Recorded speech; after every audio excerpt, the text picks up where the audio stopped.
Dando continuidades a essa semana de Copas, de competições de seleções, temos como maior destaque o líder do Campeonato Espanhol, Girona, nas oitavas de final enfrentando o Rayo Vallecano. Temos também o Marrocos, a grande surpresa da Copa do Mundo, eliminou a Bélgica, dá para se dizer assim, porque ficou no mesmo grupo da Bélgica, eliminou a Espanha, eliminou Portugal e ficou na quarta colocação, enfrentando a Tanzânia na Copa das Nações Africanas. Temos o jogo da volta de alguns jogos da FA Cup. O Everton empatou 0-0 com o Crystal Palace, primeiro jogo. O outro jogo do Nottingham Forest, o Nottingham Forest conseguiu buscar no finalzinho o empate 2-2 e conseguiu ter esse jogo da volta contra a equipe do Blackpool. Além disso, temos Copa da Holanda, com o maior destaque o líder e talvez hoje praticando o melhor futebol da Holanda, o PSV contra o Twente. E ainda temos outros jogos extras na Copa da Grécia, na Copa do Rei, na Copa da Turquia, onde o Fenerbahçe, com uma cotação bem baixa, enfrenta o Adanaspor. E temos o início do Campeonato Carioca. Para quem gosta, o Flamengo enfrenta o Audax, o Botafogo enfrenta o Madureira, ou seja, já temos as equipes começando devagarzinho o seu retorno na temporada aqui no Brasil. Meu nome é Theo Borges, espero conseguir te ajudar a fazer o melhor planejamento possível para essa quarta-feira, dia 17 de janeiro.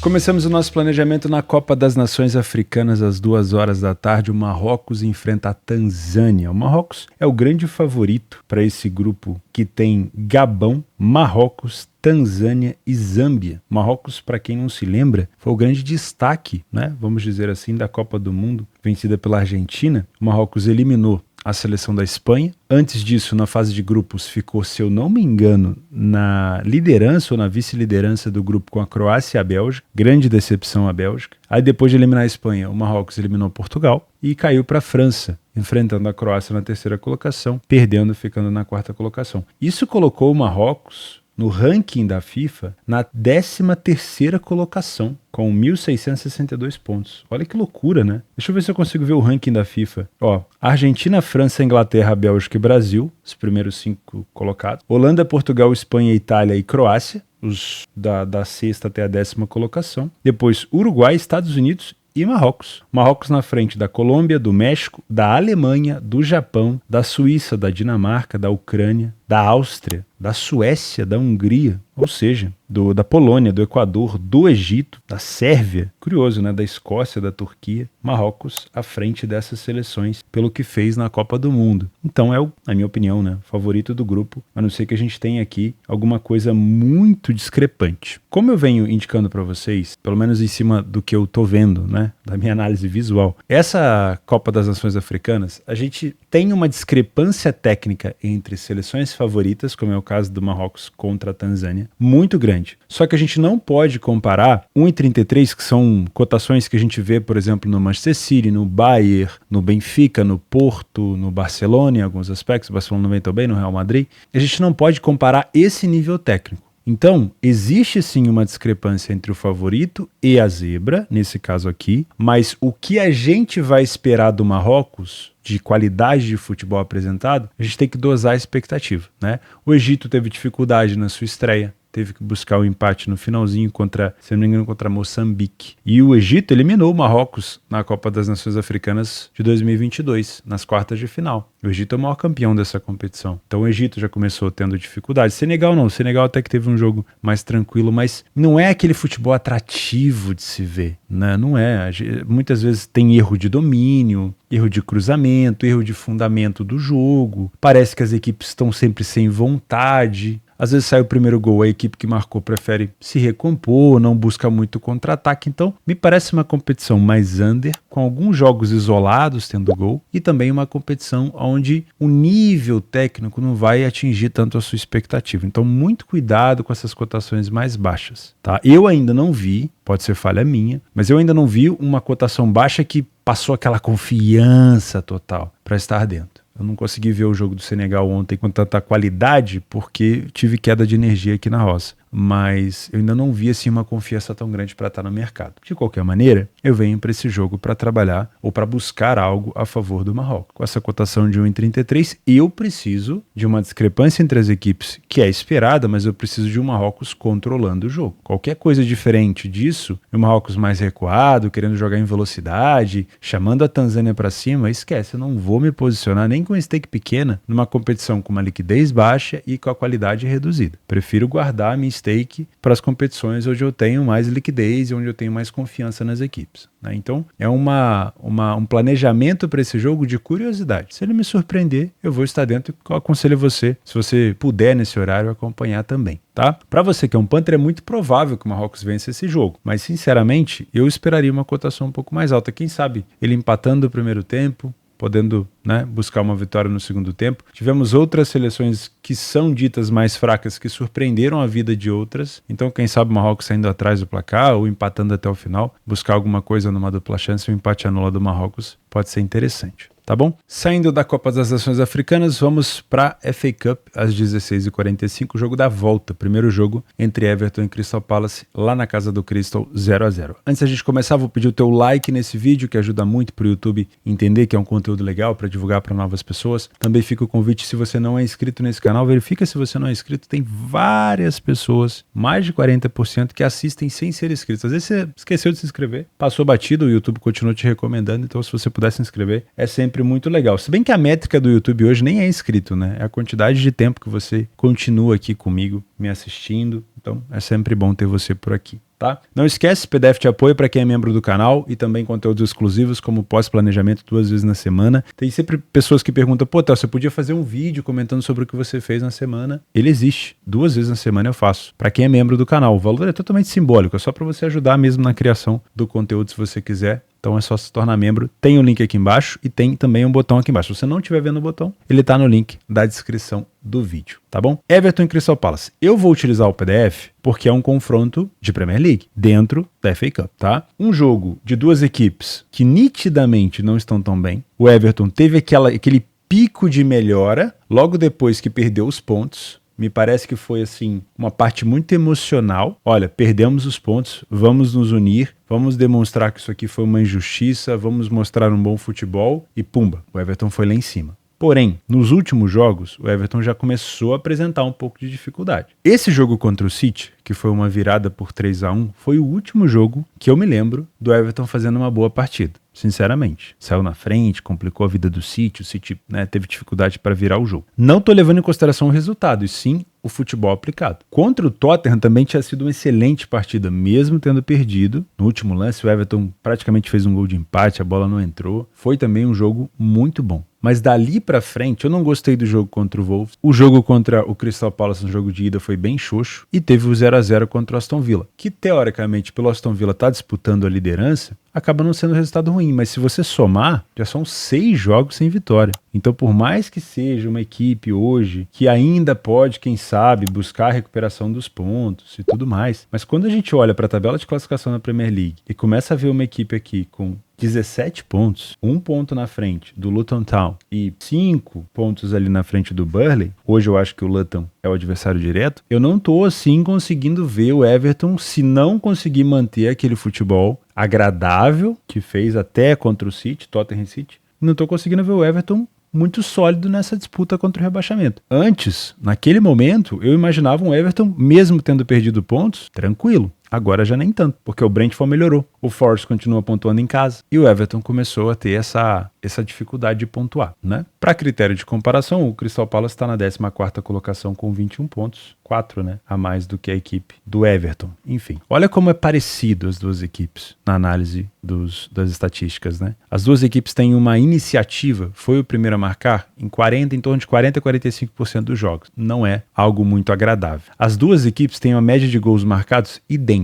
O Everton tem um jogo a mais, mas é idêntico. Só que o Crystal Palace falha menos em marcar. Ele marca com mais frequência. Não é uma quantidade tão grande de gols, ele marca com mais frequência. Mas a quantidade de gols marcados é praticamente igual. O Everton falha mais em marcar, porém quando marcou mais do que um gol. As duas equipes ficam em torno de 30%, 35% dos jogos sem sofrer gol. São defesas muito parecidas. O Crystal sofreu um pouquinho a mais de gols só. No primeiro tempo, não temos uma diferença tão grande. Eu acho que a gente pode elogiar o Everton pelo fundamento defensivo. O Everton toma menos gols, tem menos derrota e marca um pouco mais de gol do que a equipe do Crystal. Só que o número de vitórias é parecido. Então a gente pode criticar um pouco o Crystal Palace pelos problemas defensivos da equipe. No segundo tempo, nós temos um Crystal Palace crescendo ofensivamente. Mais vitórias, mesmo número de derrotas, mas acaba sendo menos porque o Everton cresce no número de derrotas e mais gols marcados. Porém, continua tendo um número de gols sofridos alto. E aí quando a gente olha para o Everton cresce muito. Aumenta 3 vezes o número de gols sofridos, de 3 para 9. E o número de derrotas vai a 55%. Então é um segundo tempo de queda defensiva do Everton e de crescimento ofensivo do Crystal Palace.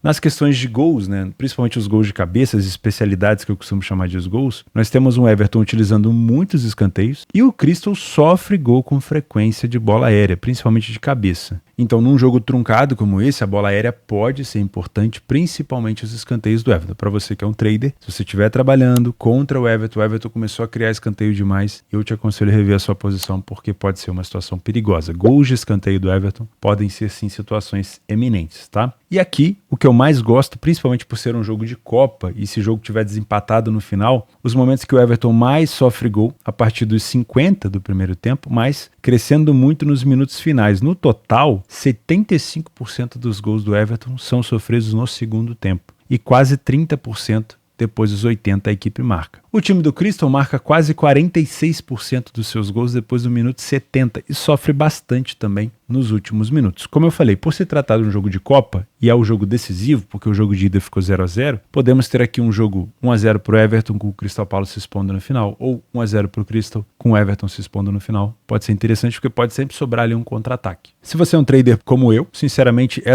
esse favoritismo do Everton, ele vem muito pelo poder da equipe dentro de casa. Realmente é uma equipe chata de se enfrentar dentro de casa, mas eu tomaria cuidado, principalmente em trabalhos contra a equipe do Crystal Palace, que é muito traiçoeira. O Crystal Palace vive dando trabalho para equipes maiores, né? Equipes ali do Big Six, então, nem se fala, não é à toa que empatou com o City, depois de estar perdendo por 2-0 lá no Etihad. É uma cotação, na minha opinião, pouco esmagada para o Everton, pelo fator casa, mas é um jogo, na minha opinião, mais tendencioso a ser parelho. Tá? Para você trabalhar a correção de preço. Se você é um punter por aqui, eu prefiro pensar num cenário de 2 gols, mas não te indicaria esse cenário no pré. Porque enquanto o jogo tiver 0-0 e o primeiro jogo foi 0-0, a tendência é o jogo se arrastar sim. Depois do primeiro gol, pode ser que esse over 1,5 fique muito interessante. Nesse momento ele vai estar baixo, óbvio, mas depois do primeiro gol pode ser que ele fique interessante, principalmente pensando nesses cenários de gols no final. Mas não adianta nada pensar nesse cenário de gols no final se o jogo permanecer empatado. Porque o jogo permanecendo empatado, vai chegando ali para o minuto 75, 80, as equipes começam a pensar, não vou me estressar tanto, não vou me expor tanto, que daqui a pouco tem penal, né? Então, sinceramente, é bom a gente tomar um pouco de cuidado nesse tipo de situação se o jogo tiver empatado. O próximo jogo que eu quero me focar é a segunda rodada da Copa da Holanda, jogo entre PSV e Twente. O vencedor desse jogo, se eu não me engano, já enfrenta o Feyenoord na próxima fase. E eu gosto muito da equipe do PSV, vocês têm me visto comentar mais sobre essa equipe, muito por conta do seu treinador. Eu carinhosamente chamo ele de Sampaoli holandês, e ele tem um estilo de marcação muito agressivo. Além disso, as equipes dele, né, do PSV, ela tem uma quantidade de criação de oportunidade muito elevada. Chegam com muita facilidade na pequena área e a declaração do treinador é: eu prefiro um jogo onde eu consiga vencer por 4-3 do que uma partida que eu vença por 3-1.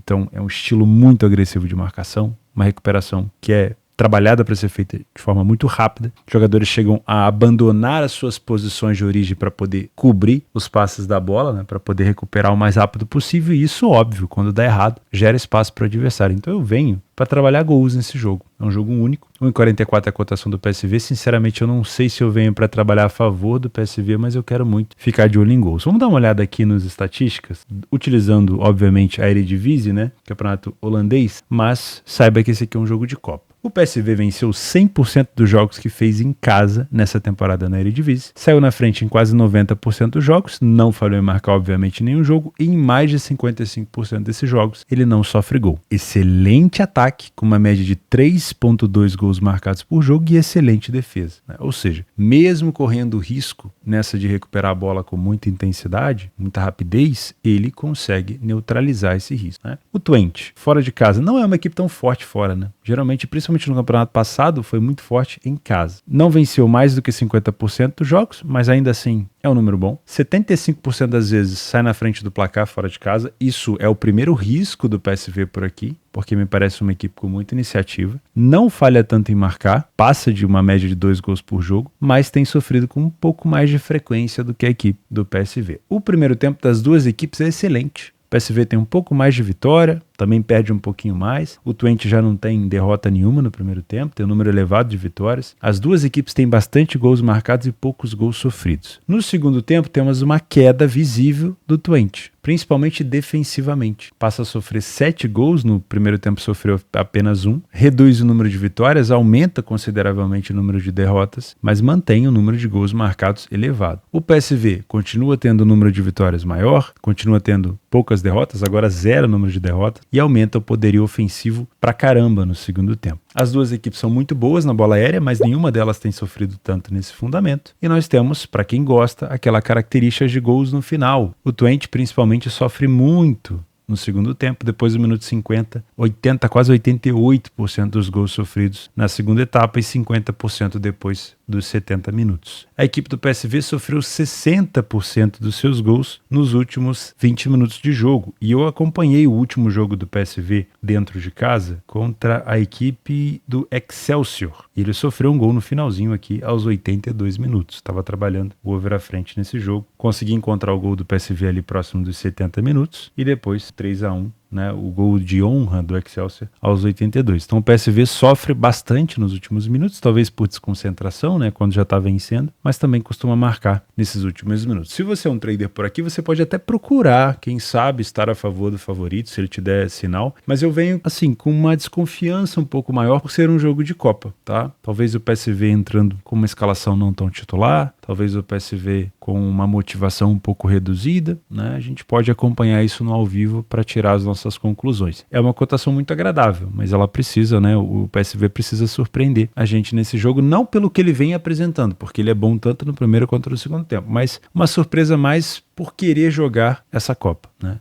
Por estar a fim de jogar essa Copa. Se eu não me engano, deixa eu tirar a minha dúvida aqui, qual foi a colocação do PSV no ano passado? O PSV chegou na final contra o Ajax e venceu nos pênaltis. Então, o PSV é o atual campeão dessa competição da KNVB Becker. É o atual campeão. Se eu não me engano, o maior campeão dessa competição é o Ajax, com 20 títulos, e o PSV tem 11, tá? Então, defende o título. O PSV, teoricamente, tem motivos ali para jogar essa competição um pouco mais a sério, até porque o próximo adversário é o Feyenoord. Se você é um Panther por aqui, eu gosto de olhar com muito carinho para o mercado de gols, viu? Os últimos jogos entre eles têm sido jogos com gols, 3-0, 3-1, 2-1, 3-3 e 5-2. Dá para pensar no over 2,5. Talvez com uma cotação mais elevada. Dá para pensar numa situação de ambas marcam sim, já que o PSV tem tido esse descontrole nos minutos finais, nesse desinteresse. Eu acho que é um jogo interessante para a gente ficar de olho, principalmente se as duas equipes demonstrarem interesse. Na Copa do Rei, já nas oitavas de final, o Girona, atual líder da La Liga, porque o Real Madrid ainda não jogou a sua rodada atrasada, enfrenta o Rayo Vallecano. E o Girona, na última partida, enfrentou a última equipe da competição da La Liga, o Almeria, e se complicou. Inclusive, jogou um péssimo futebol. Na minha opinião, se tivesse ali um vencedor naquele jogo, o Almeria teria merecido, né? O Almeria deixou de marcar, com grandes chances perdidas, 3 gols. Já a equipe do Girona não criou nenhuma grande oportunidade de gol, e o Almeria ainda teve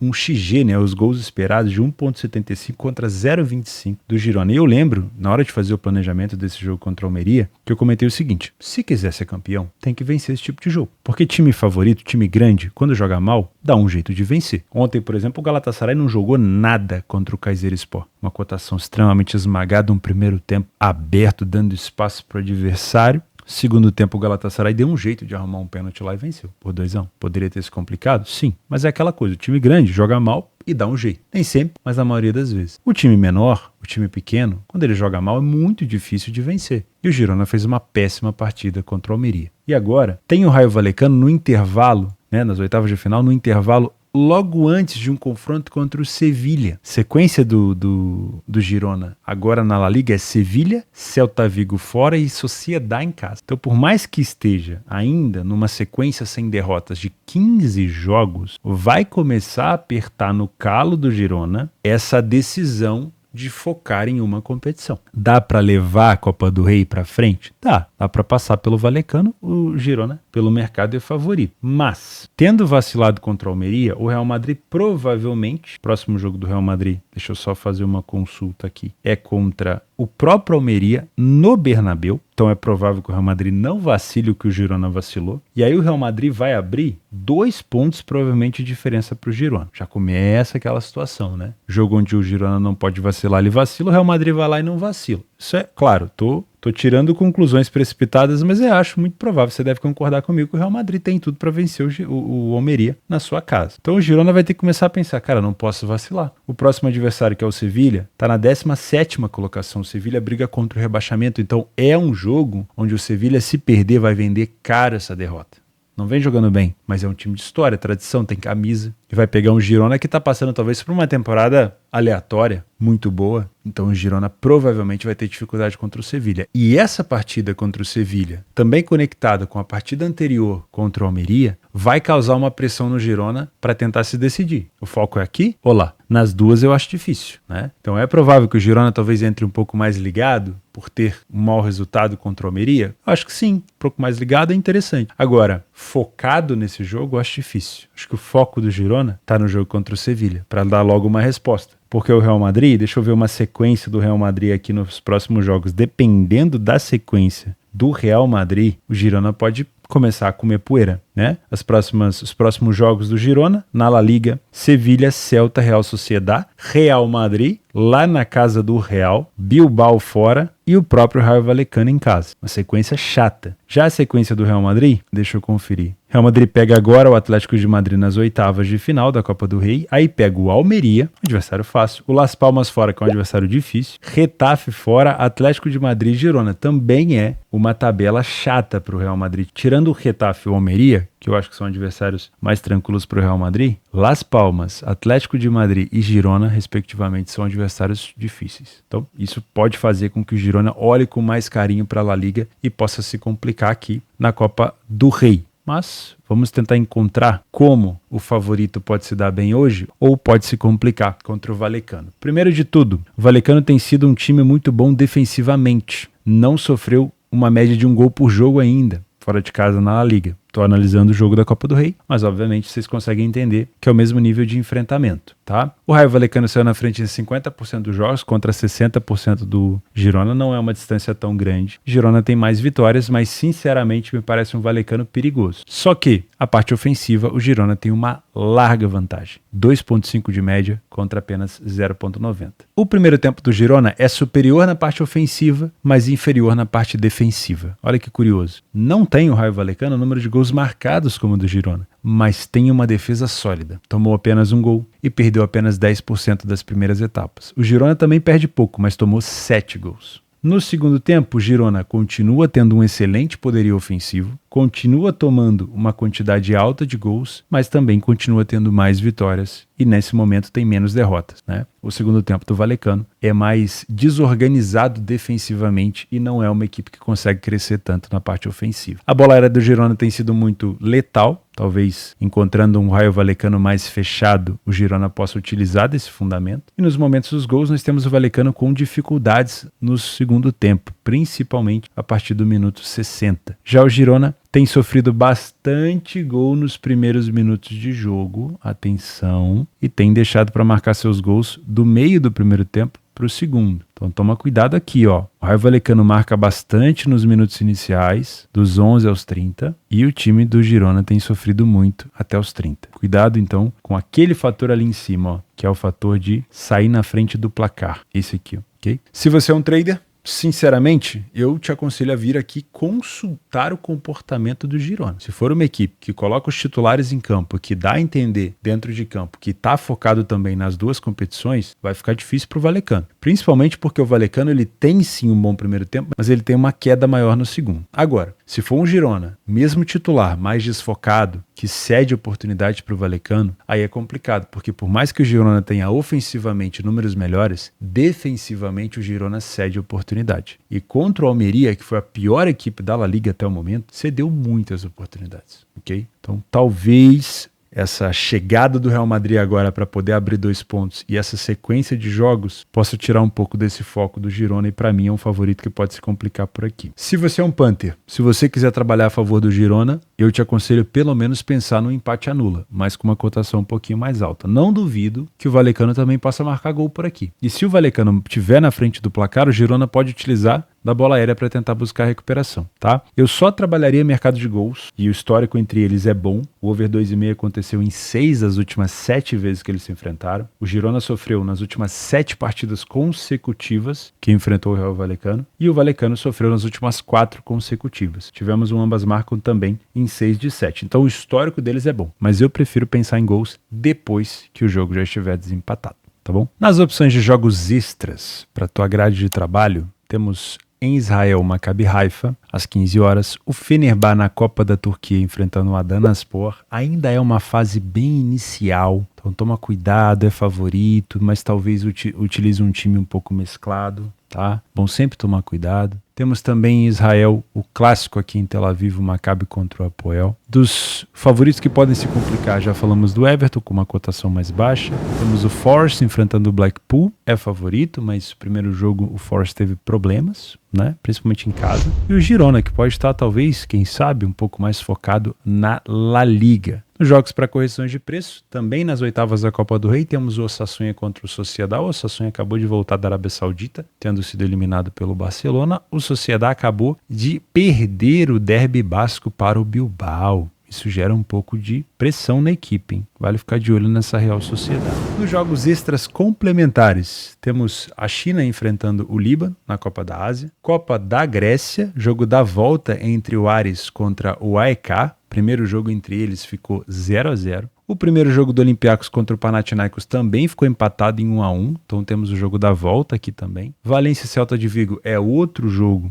das oitavas da Copa do Rei. O Bristol Rovers contra o Norwich, aqui é a FA Cup. O Norwich, se eu não me engano, é um time da Championship. E temos o início do Campeonato Carioca. O Botafogo enfrentou o Madureira e o Flamengo pega o Audax. Temos 0 cotações para esses jogos ainda muito recente. E, sinceramente, não é uma fase do Carioca que eu costumo acompanhar. Mas fica como extra aí para vocês. Vou ficando por aqui. Não esquece de deixar o like do vídeo antes de ir embora, se inscrever no canal. Se você não tem conta na maior bolsa esportiva do mundo, a Betfair, o link também está aqui embaixo para você se inscrever e participar, obviamente, desse novo bônus de reembolso. E é isso. Vejo vocês amanhã. Fechou? Combinado? Te espero. Um abraço.